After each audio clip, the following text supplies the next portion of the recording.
Hello and welcome back to Tiny Artist TV. Today starts one of my favorite months, October, simply for the fact that I love Halloween, but also today marks the first day of Inktober and a new prompt that I'm trying out, Orctober. So I'm going to be combining the prompts for this month. I'm going to be doing the prompts for Inktober, but they're all going to be orc themed, and I'm really excited because I'm a huge D&D nerd. Any excuse to draw fantasy races, I'm here. So, the prompt for today was ring, and I already had a picture in my head of what I wanted to do with it, mainly with the background being a ring shape for my orc figurine. But here I'm just starting out with a couple of thumbnail sketches. I wanted to kind of challenge myself because in my head I had a profile view and like a front view, but I kind of tend to lean on those so I can, whip those out pretty quickly. But I wanted to, again, challenge myself and do a more extreme angle. So I'm sketching out for my first thumbnail sketch this top-down view, and it's kind of hard to tell right now because I'm just doing the face, but once I kind of block in the shoulders, you can see that I'm kind of going for that top-down angle. And I am going to play around with a couple of the ideas because even though I very strongly visualize this concept in my head, I didn't want to just draw one thumbnail and be done with it and be stuck with it. So I kind of play around with a couple other thumbnail ideas before I get into the initial sketch. And here I'm just kind of blocking out some of the details that I want for this character. So I'm also not really flying blind into the what kind of orcs I want to do. So my husband and I are both writers, and we have this huge fantasy setting world that we've spent years creating, and we each have our own orc race that populates it. His is the bear clan that lives in the high wall, or what's called the high wall of Priori. It's this huge magical forest. It's super dense, and basically these orcs live in these kind of like tree apartment complex kind of situation.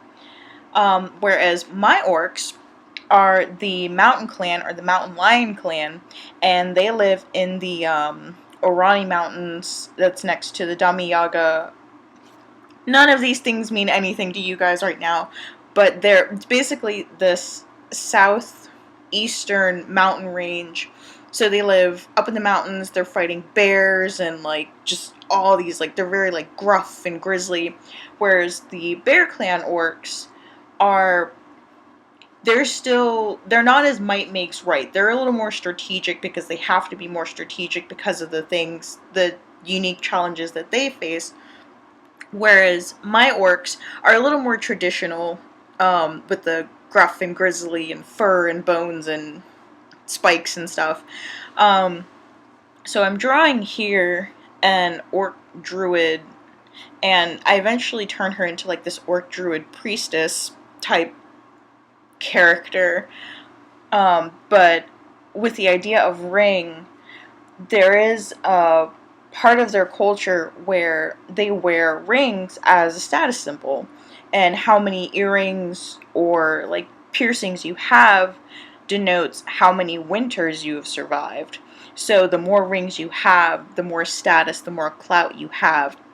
And so I figured with the prompt being ring, this was going to be someone of high status who's seen a lot of like stuff in her day, has seen a lot of winters, and from there I'm just kind of playing around with some of the other angles. Down there in the bottom, I've got the thumbnail of her with like her bat slash staff slash club weapon thing. And then a third thumbnail, I'm just playing around with the idea of, oh, maybe, well, if I do want to do a profile view, but I stick with the top-down view. And from then on, we're just going to get right into the sketch.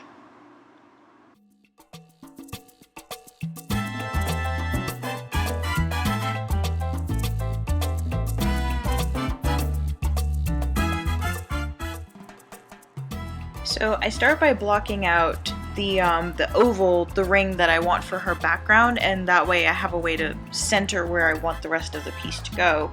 I'm just starting out with blocking out the head, the shoulders, and making sure that I've got that angle just the way I want it before I start working in all the smaller details on her face and clothing and hair.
And now that the initial sketch is done, we're going to start inking. I am using my microns. I start out with a 0.8 and then quickly realized that I need a new 0.8 because it's gotten a little dry on me. So for the majority of this piece, I am actually going to be using a micron 0.05, and then I fill out some of the larger areas with a big chunky chisel Sharpie, and then I do my background with a regular brown Sharpie. And as I am starting my inking, I am making very careful and ensure that I'm working from left to right. Even though my crayons do dry very quickly, I don't want to risk any mishaps because sometimes my hands get a little hot when I draw, so we're working in a very strategic manner to make sure that we don't get any smudges or dots as we are working on our first piece for Inktober/Orctober.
And now that I have finished with pretty much all of the hard lines that I need before I start working on all the smaller details, I'm just going over and erasing the pencil lines underneath.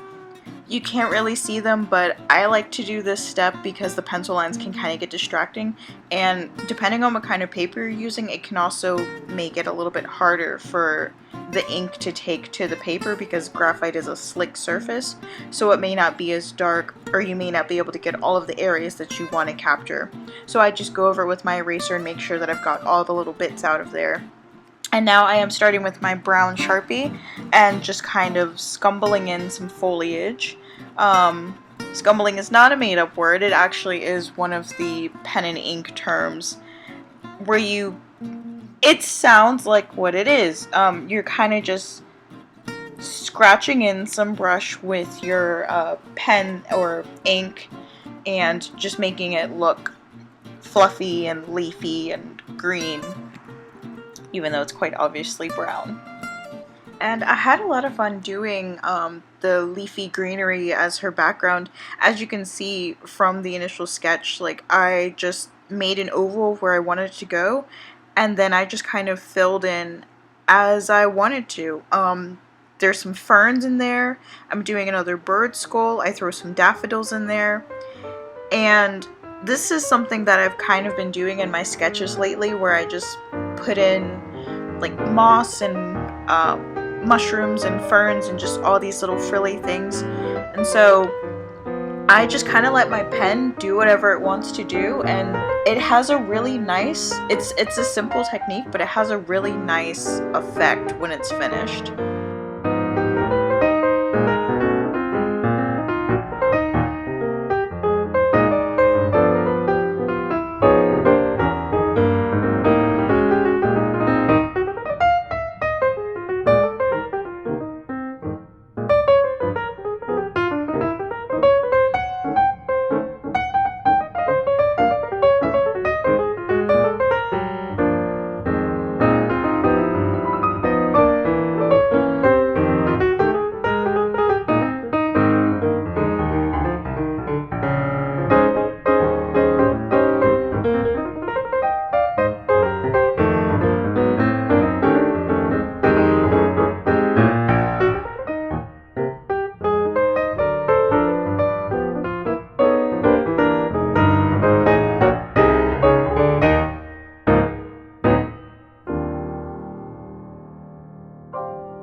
Here I'm just going back in and darkening up the eyes a bit.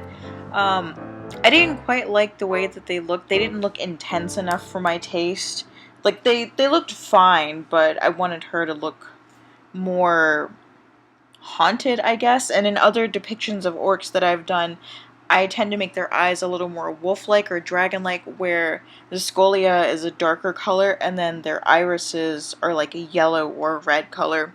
I don't use any color here, but you kind of get that sense of the dark wolf-like eyes.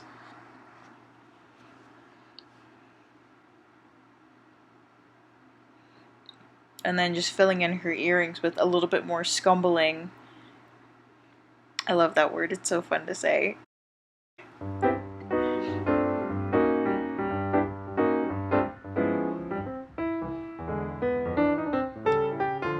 Most of what I do to fill in the details for the rest of this piece is just very small hash marks. It's just, with pen and ink, it's just a matter of gauging where you want your lights and shadows to be, and just patiently filling in those spaces with teeny tiny marks, whether it's scumbling or hatching or stippling, which is the bane of some people's existence. I personally like it, especially around bits of foliage. I did put a little bit of stippling in there, and then I go back in and do a little bit of stippling on her shoulder too, and then around the metalwork for her earrings and the ring that's on her necklace. That's pretty much it though, but you typically use that for creating fine grit texture or smaller bits of contrast, whereas of course hatching is probably the most popular method of creating shadows and depth and space because it's quick and it's easy. And then I'm just filling in the little bits on her. So I know it kind of looks like a bear paw. It was actually supposed to be a panther paw. If it was a bear paw, it would have 5 marks. Just a fun fact there.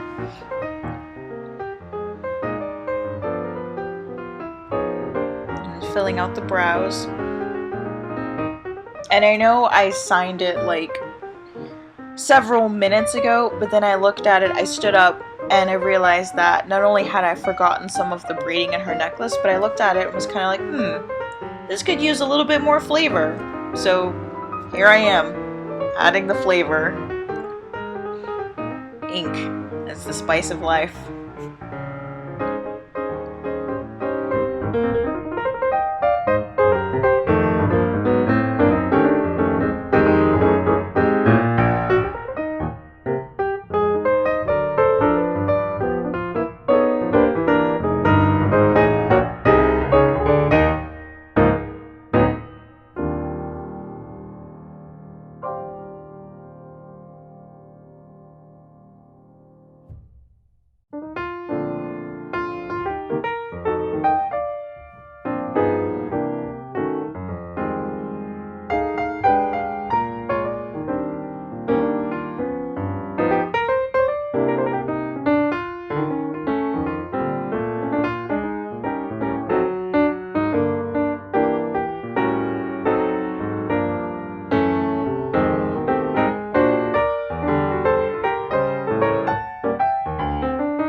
getting pretty close to the end of the drawing for today. I hope you guys enjoyed this video, and if you want to stay tuned and keep track of what I'm doing for Orctober, don't forget to like, subscribe, and hit that bell so that you'll get notified when the next video goes up. I'm going to try to do these once a day. We'll see how that goes. But for now, thanks for tuning in. Have a weird day.